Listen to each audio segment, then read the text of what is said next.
This is a clicker. So I'm going to be talking, the subject is something on the spectrum.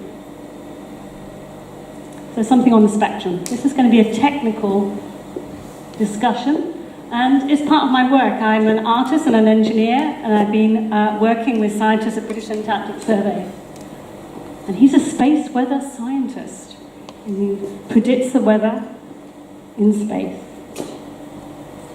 So, one of the things that I'm looking at is we're looking at data as audio. And someone said to me, can you hear sounds in space? It cannot be heard directly. And so how do you do that? One of the ways of doing it visually is a spectrum analyzer. So it records those sounds, and that's what is done as part of the data collection process. So, in Antarctica, it's a great place to collect the sounds of Earth. Why? You can't use a mobile phone down there. It's quiet, electromagnetically, and even better, if you collect these sounds of space, or these signals, which are electromagnetic signals, from space. So this is Halley, down in Antarctica. It's been in the news recently. They've got in problems with the research centre. It's falling off an ice shelf, but we won't talk about that. It's there because it's electromagnetically quiet. So, what do these sounds like? As I say, it's radio waves. The way that you actually hear them, they're converted by special instruments to get it into the audio spectrum. You can't hear them in space because there's no atmosphere, but we can hear them at Halley. So here we are, have a listen.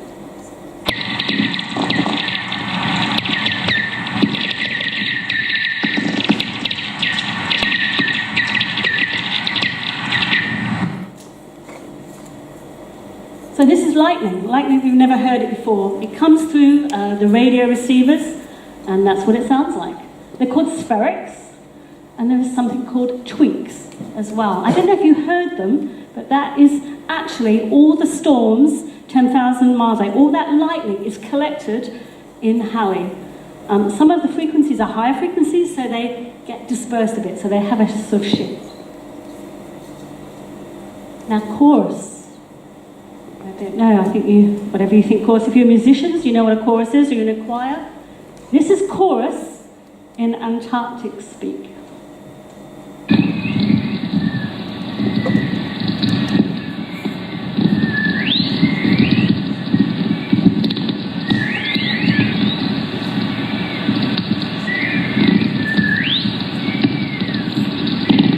So this hasn't been changed, it's not GarageBand or anything like that. This is sounds that are happening all the time. I think working with this space weather scientist as an artist, I think I was surprised how busy it was and how noisy it was. This is happening all the time. Also, if any of you, I haven't been to Antarctica, I haven't actually been to the Northern Lights, but this noise is the same kind of reaction that happens happens in Northern Lights as well. Okay, I'm going to give you another sound. It's called a whistler. I think, again, have a listen. Again, this is the real sound.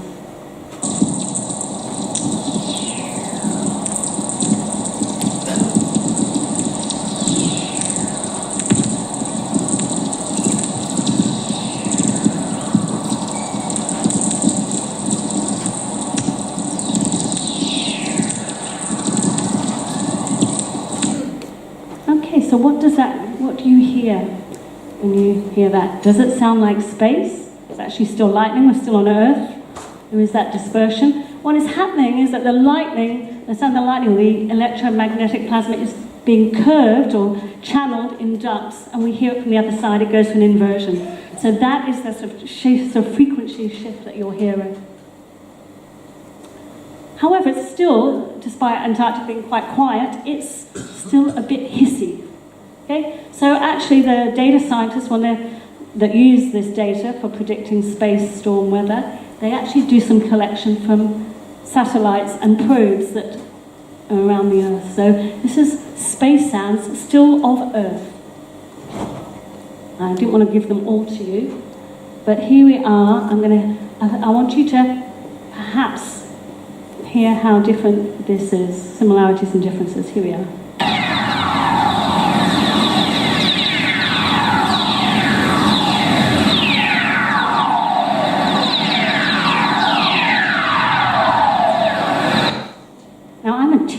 As well as an artist, because art doesn't pay. So if you're my students, I'd say, what's the difference?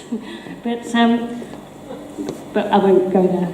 It's not an exam. That's for my GCSE students. Here we are. Again, we're looking at a spectrogram, which is very similar to a spectroanalyzer. And this is how the data that's collected is in zeros and ones. It's in things called matrices, but they also look at it visually. And that's actually the visualization of what you've just heard. There's a whole range of noises in our solar system. The sound of the sun. Again, it's not, it's an electromagnetic kind of plasma. And have a listen.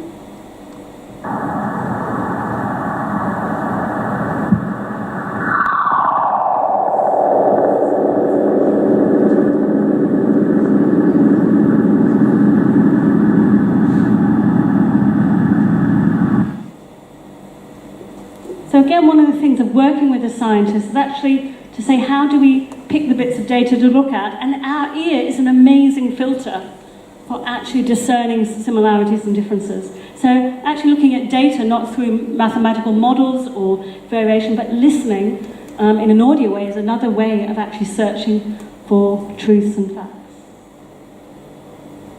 So here's another interesting one. This is one of my favorite. Again, I would say it has been translated a little bit to get into our audio range, but nothing else has been done. Again, it hasn't been shifted in any way. This is the sound of a comet.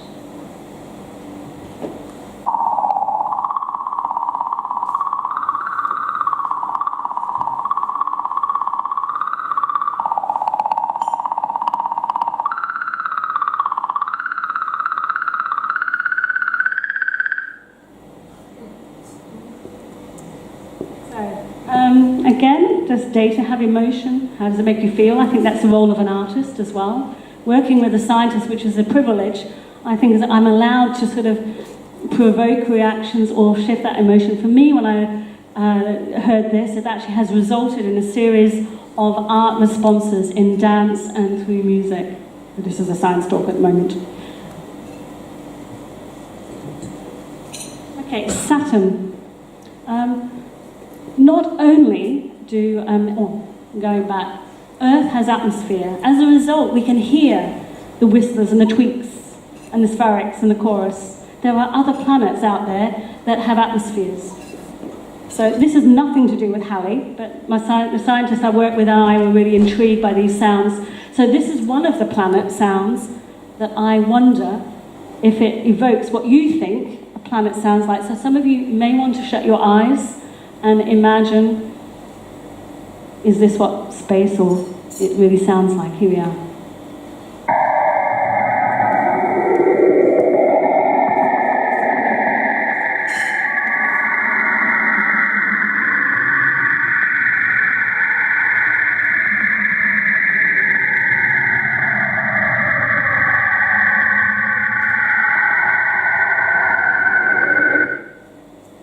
Okay, it has been shifted a little bit, and I can actually tell you what it is. It has been shifted downward in frequency, transforms to our audio range of hearing by 44, and it has been compressed a little bit. Okay, but apart from that reduction or magnification, nothing else has changed. Cassini, poor Cassini, I guess you all know that Cassini doesn't exist anymore. So this was taken before it got crash landed. I can't remember which planet it was. It was Jupiter. So again, this is part of a journey, taking you from Earth. We've gone into the solar system. Let's go galactic. Pulsars. I think for those that are into drumming, I think I met a drummer today. These are, well, I'm not going to tell you what they are. I want you to listen first. It's a neutron star, very dense. Imagine a sort of sun turned inside out. And every time it rotates, we hear, like a beam, we hear that response. Here we are. Here's one of them.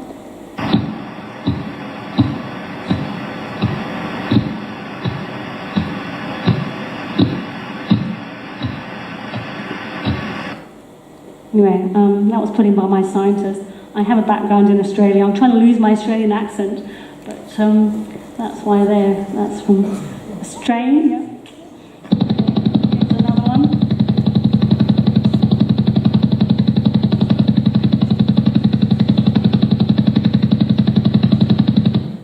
So, heartbeats of space, maybe. So, well, let's go even further on this journey. Let's go extragalactic.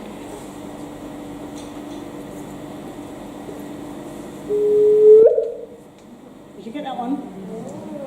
Okay, do it again. Because it was a bit fast. Does anyone recognize it yet? Let's go back and check this.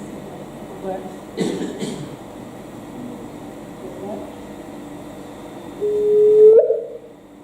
One more time. Okay, it says what it says on the packet, merging black holes. It's only, here we are. I'm just going to put this up there. I'm not going to read entirely from the slide, but if anyone's an Einstein fan, they know that he predicted gravitational waves, and it's only recently been proved through this actual incident that it does exist. Okay. So I think what amazed me, not only the magnitude of changing our thinking for science and the proof of Einstein, look at the time. Look how old this sound is. Probably that's why it's so pathetic. 1.3 billion years ago, this sound has come to us. I mean, that's awesome. And how on earth do we capture that sense of time past as well as the magnitude of what it does? So I need to get you back to Earth because I'm looking at the time. Coming back to Earth, here we are. One of the other things that Antarctica do, they're very involved in climate change, and they're actually drilling down, picking out ice cores all the way down, and actually analysing the air that's come down before human agriculture. They're looking, or trying to identify some proof of climate change. What happened, which was sort of not part of their research, but as they opened up the ice core, took slices for analysing, this is what they heard.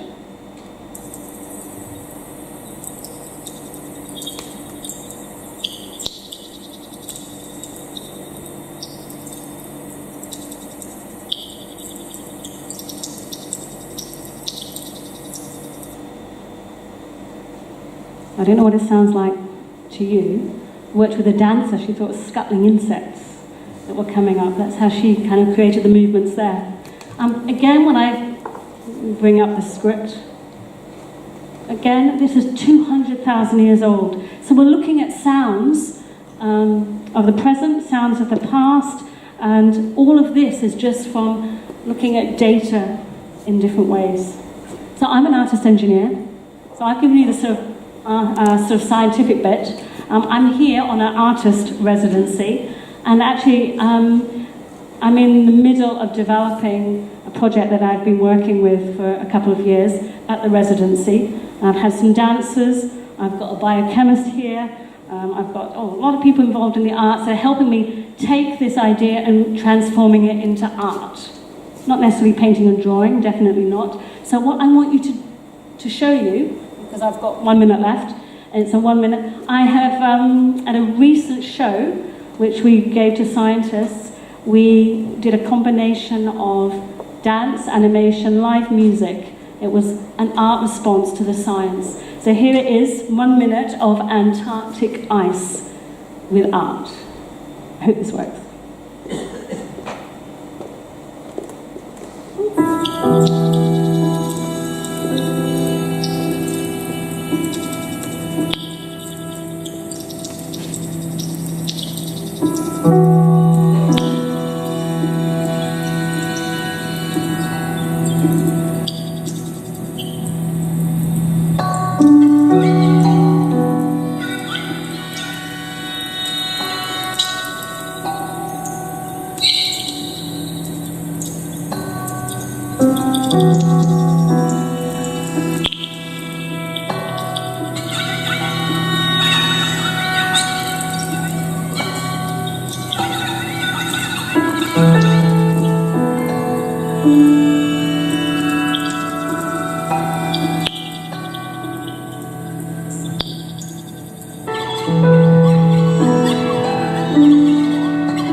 wasn't that fantastic? So, dancing on ice to finish with as well. That's how I imagine dancing on ice.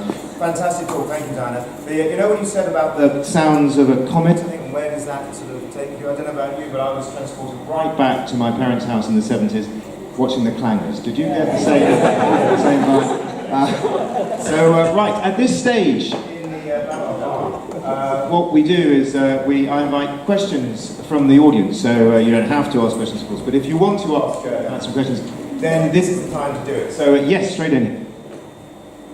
Are they real sounds? Are they interpretations of something happening otherwise? I don't know whether I'm asking it right, but...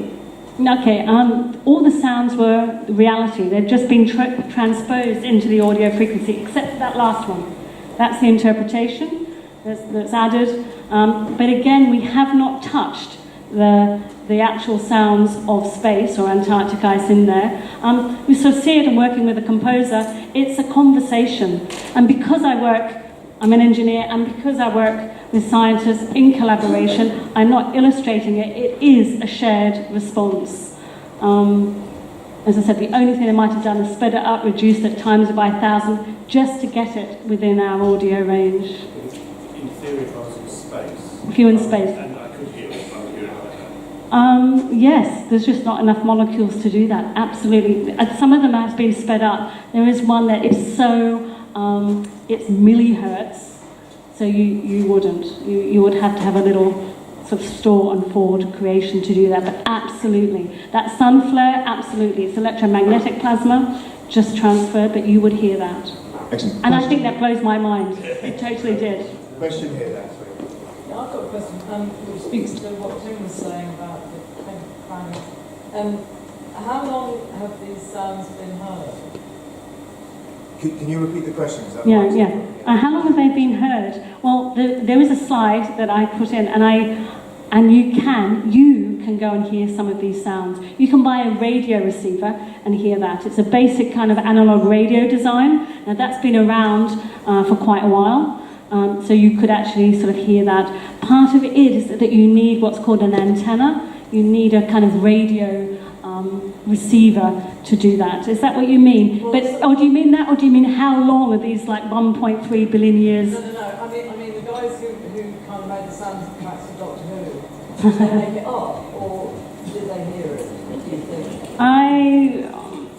I thought, that's a really good question. I don't know enough about Doctor Who because I kind of came to it later. I like Tom Baker, but I didn't do Doctor Who before then. And I thought it was kind of electronic music and theremin. I wonder if they were inspired by that, or whether there's some kind of collective consciousness going on.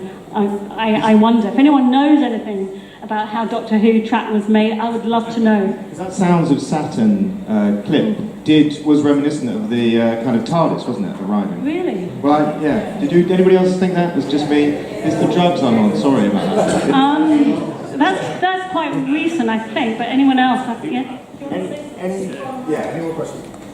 Oh, no, sorry, the Saturn sounded like the winds on Scarborough in the 1960s. And that little bleep, the two black holes merging, that sounded just like the soundtrack from The Power of the Daleks in 1966. So I can name specific episodes. Yeah, they use synthesizers, very basic synthesizers. So. This is a highbrow audience, kind of. I think that's a question. You can design so many things with electronically. Really interesting. Does anybody have any questions? Just behind me. Over here. I know about theremin, by the way. I love the sound of the comet. But what would an asteroid sound like? I know that this sound. That's really interesting. I sort of pity the sort of satellite that was following this comet, and obviously, who knows? And I know exactly, which is going to be geeky, I guess, how they picked it up, and it was the rotation of there. So I don't know enough about the asteroid fall. I could ask the scientists. It would be really helpful because you know the Tunguska explosion. No one knows whether it was an asteroid or a comet, and if we could have heard the difference, yeah, it would have been brilliant to know. I will find out, oh, like, okay, I think that's what I need to put to these space weather scientists and get, well, that's fantastic, that's a good question. There's a part 2 talk there, Diana. Okay, right, okay. Take any more questions? Anybody want to know about the sounds? Diana will be here during the for the duration. So fabulous. Right. If there's no more questions, then can we thank Diana, please, for a fabulous.